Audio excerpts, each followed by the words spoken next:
Let's go back to Diagon Alley and see if the picture profiles affect those high ISOs. Although shadow levels and color profiles change, the noise remains pretty much identical. The S-Log settings do seem less noisy.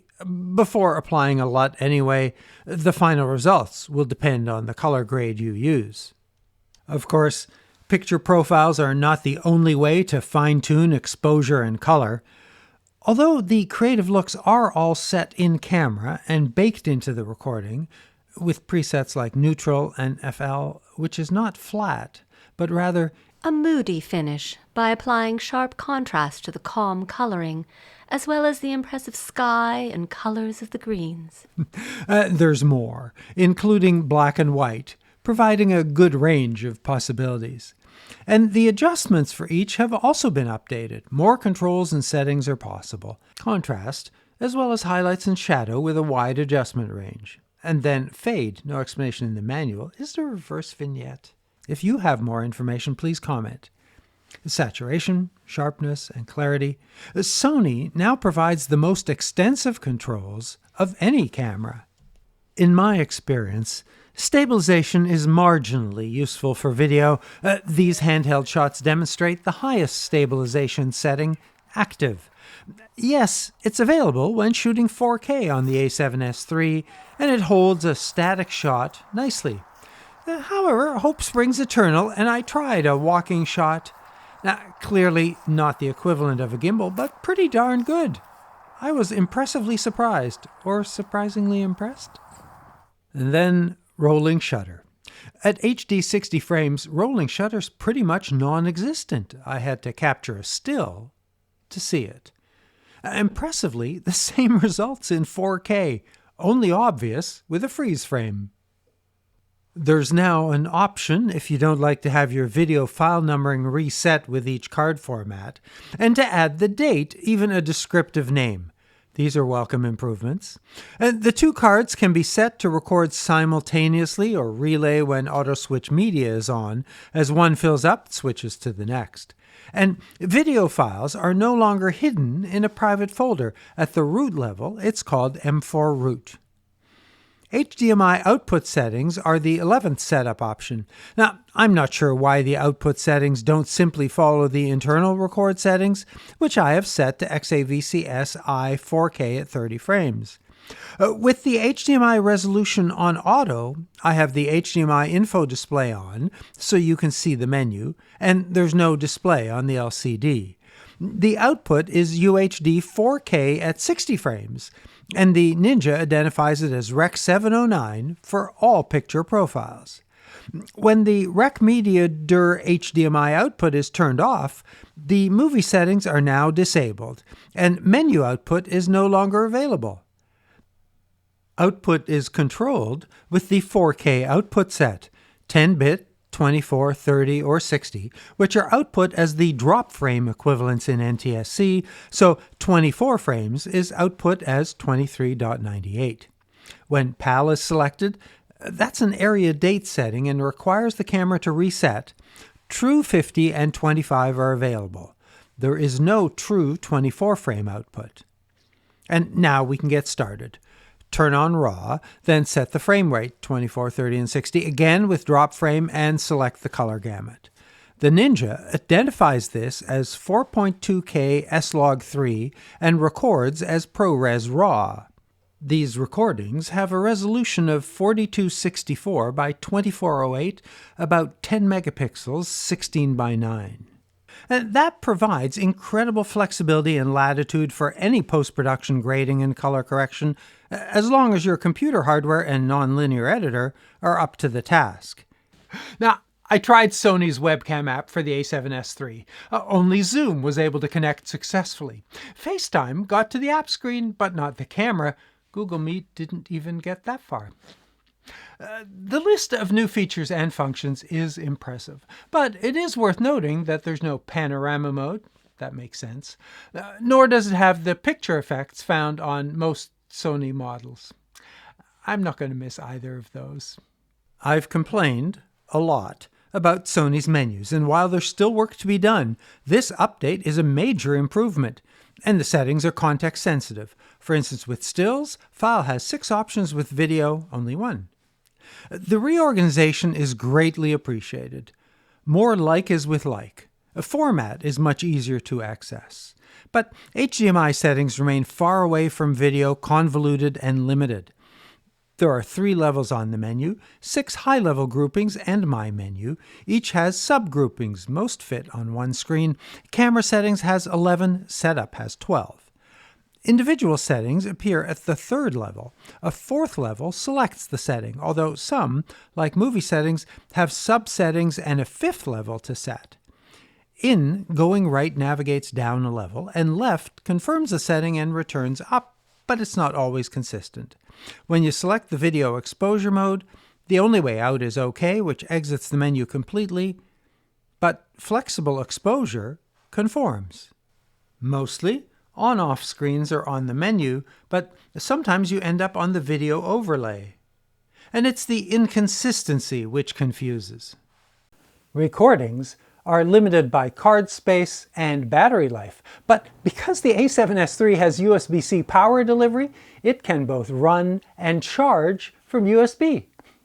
I left the auto power setting at standard and didn't see the overheating icon. The manual suggests that at 25 Celsius you should be good for 90 minutes, 60 at 40 Celsius. The stills features are, well, limited to 12 megapixels. I don't need to belabor the point, but while not suitable for most print applications, it is likely enough for thumbnails and posting to the web. Now, raise your hand if the HEIF or HEIC still image format was on your wish list. No, me neither. It's a format used by Apple in iPhone since 2017. Canon has started to adopt it. It's in the R5 and R6. And it's the extension used for the high-efficiency image file format, the stills equivalent of HEVC. As a result, it uses less card space, even while using a higher bit depth. This JPEG file is 7.5 megabytes, and you can be pretty sure whatever device you decide to display it on, in whatever application, it's going to display properly. This is the HEIF version, which is 3 megabytes, and there is a slight difference. Although support is increasing, it's significantly less than JPEG, particularly on older devices. Now there are 2 HEIF options. 420 compresses more efficiently than 422, which has higher quality. You know where I'm going with this. And every time you change to HEIF, just like every time you select HEVC for video, you'll get a warning. Either JPEG or HEIF can be combined with RAW. There's no setting that saves all 3. Both have 3 quality settings, both have 3 resolutions, both have 4 aspect ratios. Way down a little further, and there's one more option, HLG. This setting is available only with HEIF.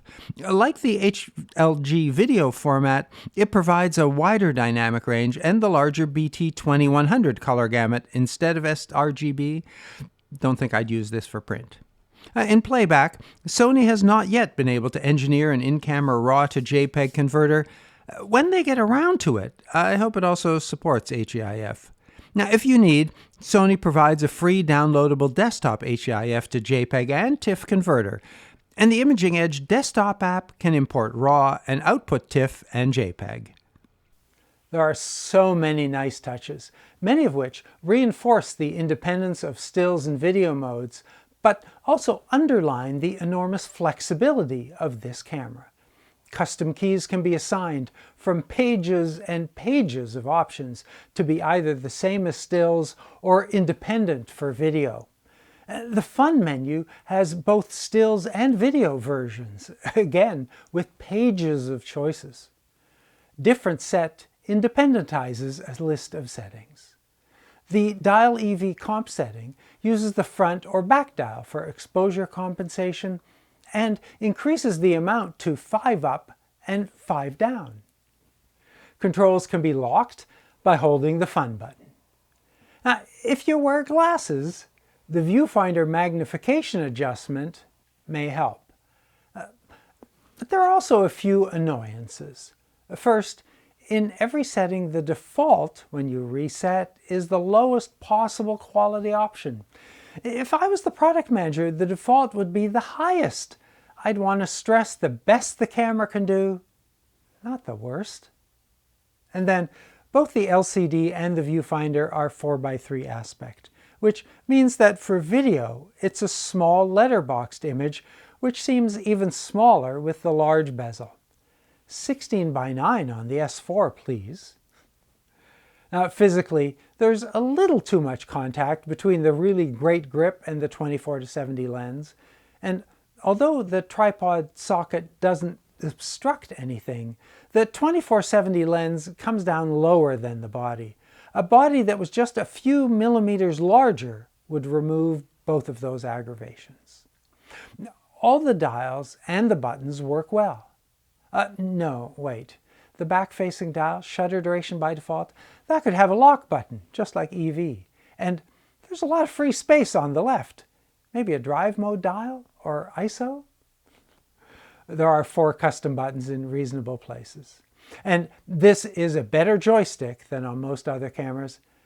I still don't understand why the menu key is on the left side, but it can now be customized.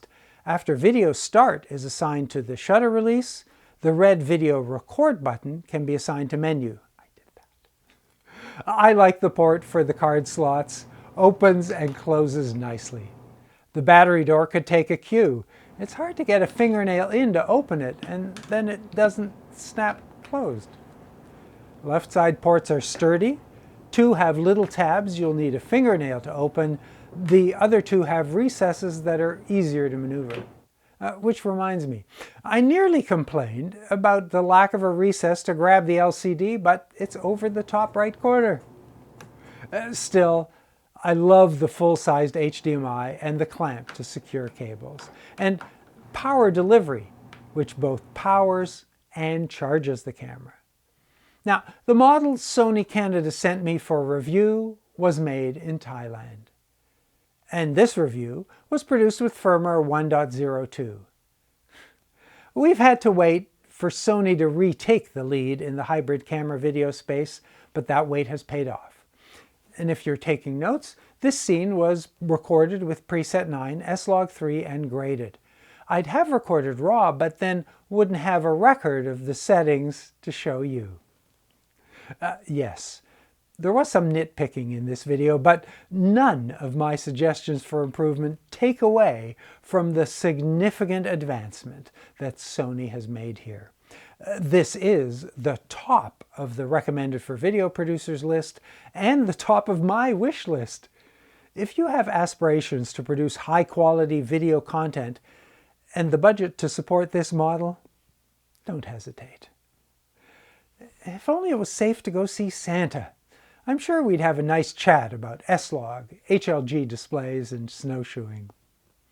Now, here's hoping that we'll see some trickle down to upcoming Sony models, even if it's just the menu, or H.265 and the higher bit rates supported, well, at least those by SD cards.